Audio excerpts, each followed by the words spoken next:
So good morning, everyone.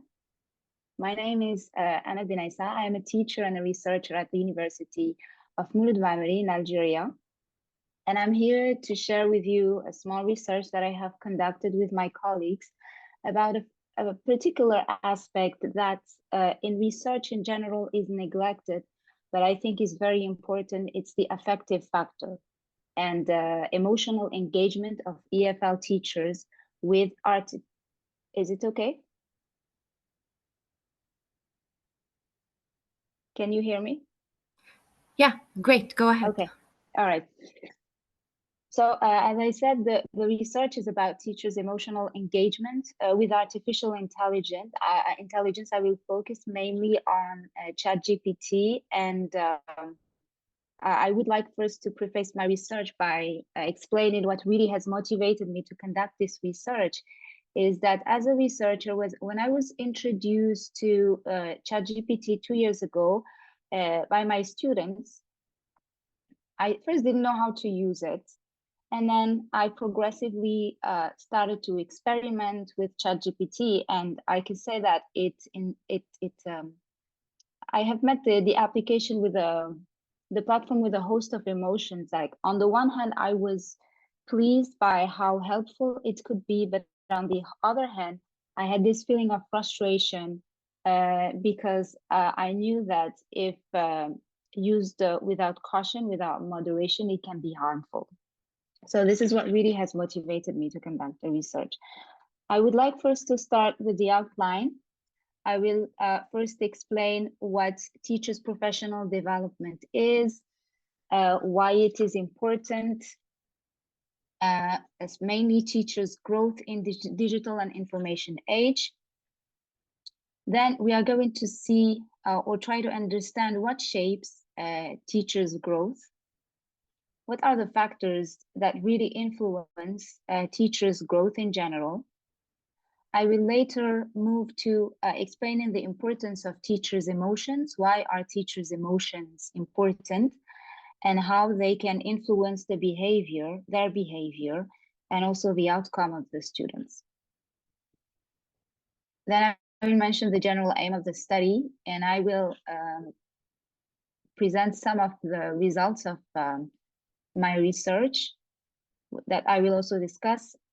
And at the end, I will conclude with suggestions and with a summary of the research. So we often, when we think about teachers, we think about teaching and about how it is important, or an effective teacher in general is someone who has a good mastery of content knowledge.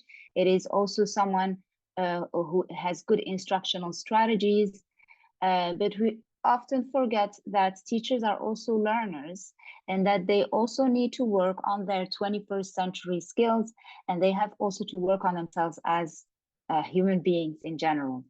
So it is fundamental for teachers to develop themselves both academically and personally. And as I said, we assume that they are only responsible for the teaching aspect, when in fact they should also work on their learning aspect. So what are the factors that influence teachers' professional development? Overall, broadly speaking, there are three. The first one is cognition, generally speaking, or beliefs, or what teachers know and what they think. It's about an observable cognitive dimension of teaching. So in general, for example, how teachers process information, how they plan their lessons, how they deal with information that they are exposed to. So it's really about the thinking aspect. It's about having critical thinking, creativity, and all the other cognitive aspects.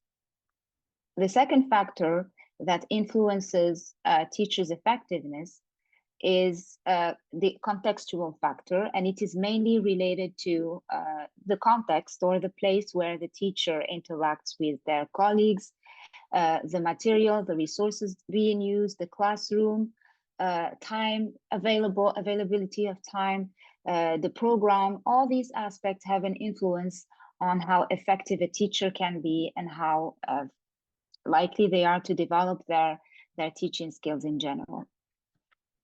And the third aspect, which is going to be the focus of my research, is more related to teachers' emotions, which are at the heart of successful teaching practices and have close connection with teachers' professional decision making, because our emotions can guide the decisions we make. It can guide our emotions can guide our actions. It can guide our behavior. So I'm going to mention some of the emotions that we can have in relation, but I will relate these emotions to more specifically to AI, because many AI tools are new for us, and we really need to know how to be aware of how they make us feel. Some of the emotions, what are some of the teachers' emotions that can influence their use of AI? Some are positive emotions like enthusiasm, interest, enjoyment, satisfaction, pride, vitality, zest. And other emotions are negative like boredom, disinterest, frustration, anger, sadness, worry, anxiety, fear, shame, and self-blame.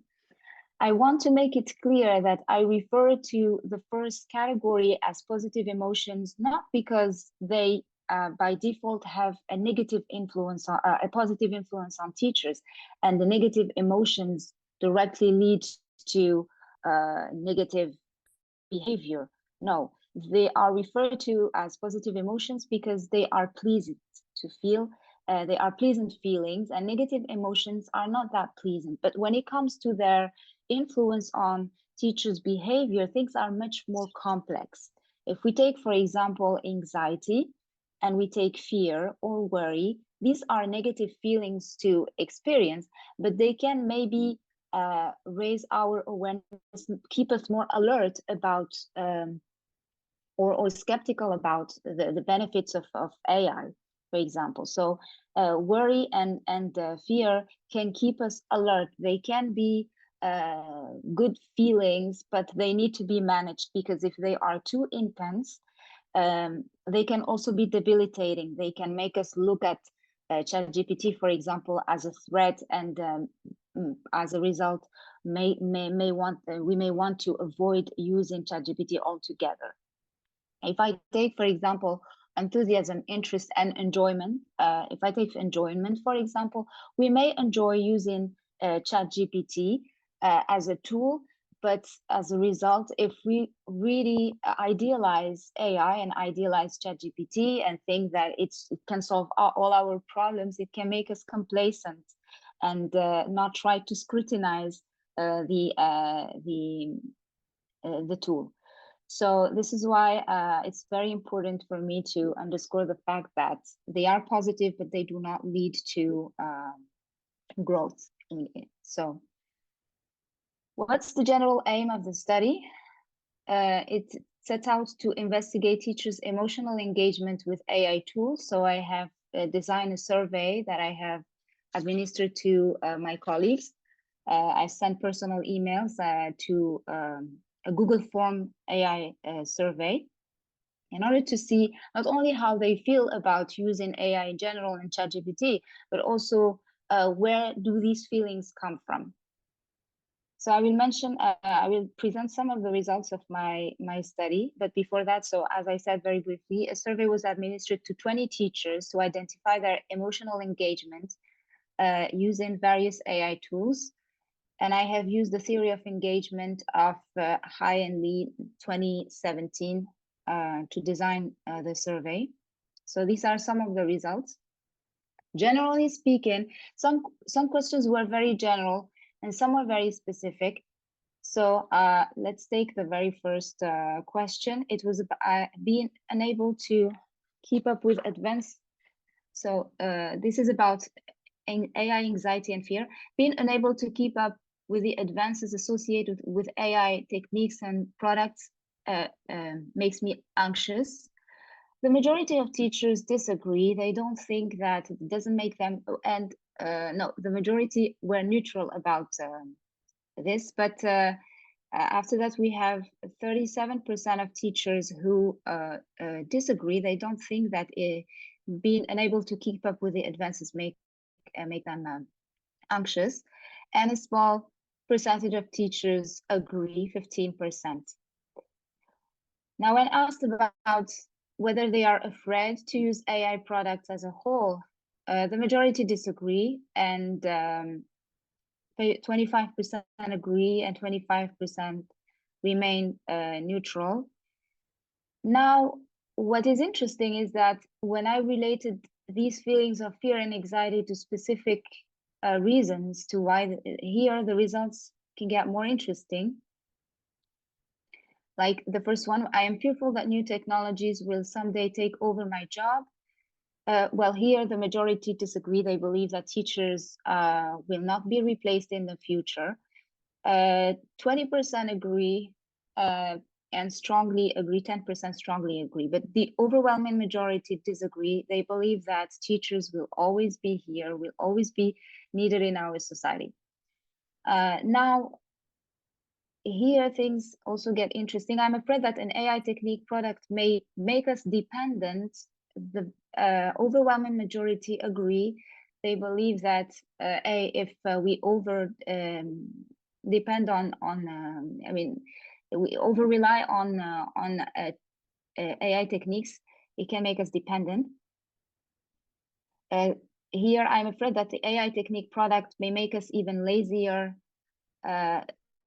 35% agree and 35% strongly disagree, strongly agree. So here too, many teachers worry that these tools can make us lazy. I'm afraid that an AI technique product may lead us to lose our autonomy. An overwhelming majority agree, 65%, and 15% strongly agree. And I'm afraid that an AI technique product may lead us to lose our human contact. So a big number of teachers agree with this statement. As a whole, I am anxious about the development of AI technique products. Here too, we have interesting results. So this is just to say that when asked about their feeling toward AI in general, they did not exhibit negative feelings of anxiety and fear. But when relating the use of AI to, for example, laziness, to dependency, here the answers were different, and they showed feelings of worry and anxiety. I enjoy using AI to help me with my teaching-related tasks. Many remain neutral. They did not show specific feelings in relation to the use of AI. I find AI tools like ChatGPT interesting in helping me prepare lessons and design tests. Many find the AI tool interesting, and only a small percentage of teachers strongly disagree. And I'm enthusiastic about using AI to help me with my teaching-related tasks. Here we have mixed feelings, mixed opinions, so not everyone agrees. So as a conclusion, we can say that most teachers generally are not anxious about using AI, but when it comes to relating it to, as I said, feelings or to the laziness and dependency, here we can see that they exhibit some negative feelings. Now, to conclude, I believe that training programs really need to take into consideration this affective factor. Teachers, policymakers, researchers, they should recognize the emotions that influence teachers' beliefs and actions. They should be made aware of where these feelings come from, and in order to, because if we allow our negative feelings to be overwhelming, we may consider AI to be a threat and decide to avoid using it altogether.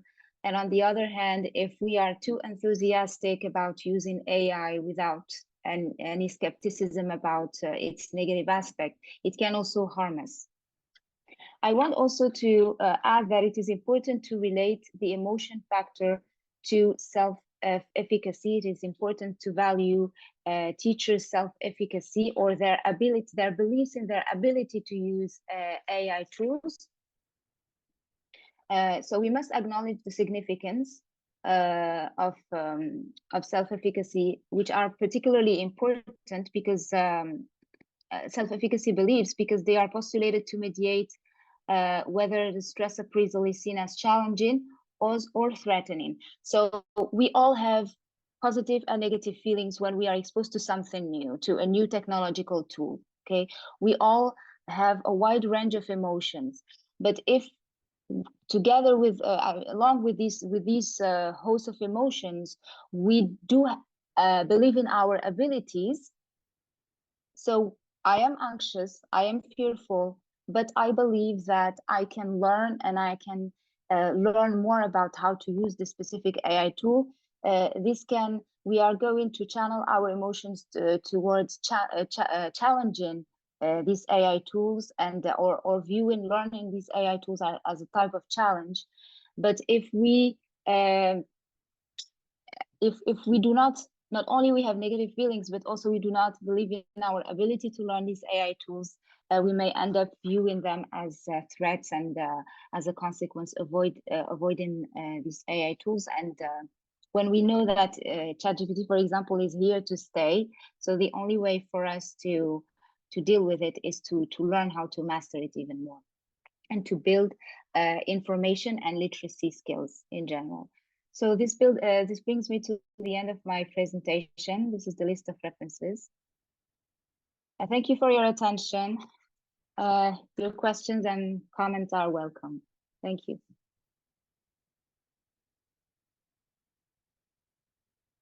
I guess I will stop sharing.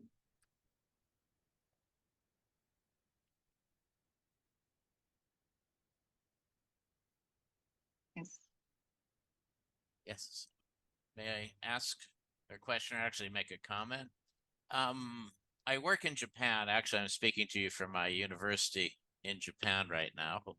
And we actually are having faculty development sessions and trying to get our minds around some sort of a reasonable, I don't want to call it a response, but, you know, we have teachers concerned that kids are using AI to write their papers, or using DeepL to translate their papers. And, you know, we want them to write in English, and we want them to use their own words. And so the one thing I've been telling people, though, is I think it's often, you know, rather than, you know, we can come up with policies, but at the end of the day, we have to kind of win their hearts and minds. And so we try to explain, I try to explain to the faculty, you need to convince the students that using AI as a crutch is not going to help you in the process of, like, for example, learning English. You know, if you're translating everything on using AI, you're not going to really be able to communicate. So I think a lot of it, I always tell people, take a deep breath. It's a new thing, yes, but we've dealt with many new things in education and figured out how to bring it into our pedagogy, but also how to allow students to interact with it, whether new technology and that, in a useful way. So, you know, but this was interesting. I'm very happy to have heard the presentation, and it's very timely for my university for me to hear this. So thank you. I just want to say that. Thank you. So yeah, we all share the same frustration with the use of AI, and I mean, but we have a different approach here. I mean, as much as we try to prevent our students from using ChatGPT, they can't help it. It's there. It's available. I mean, yes, we can we can keep telling them that for ethical reasons they are not allowed to, but still, we really need to have effective, maybe like not plagiarism softwares, but AI detectors that can help us identify such text, AI generated texts. Yeah, some of them are getting better, but it's still, you know, our yeah, IT. I've tried some of them. Yeah, I think still it's one of those things where you have to kind of reach out to the kids and say, listen, like with a sport, you can watch other people play tennis, you can watch videos of people playing tennis, but you're not going to improve your tennis game yourself unless you're out there playing it. And it's the same thing with academics. If you're not doing the work, you're not going to improve. And anyway, yeah, so it's you know, I've been trying to approach it more with the hearts and minds thing, like That's convincing what them we that, can do for now. yeah, that's about all we Yeah. can do for now. Technology is Right. changing so rapidly. But again, I enjoyed that. Thank you.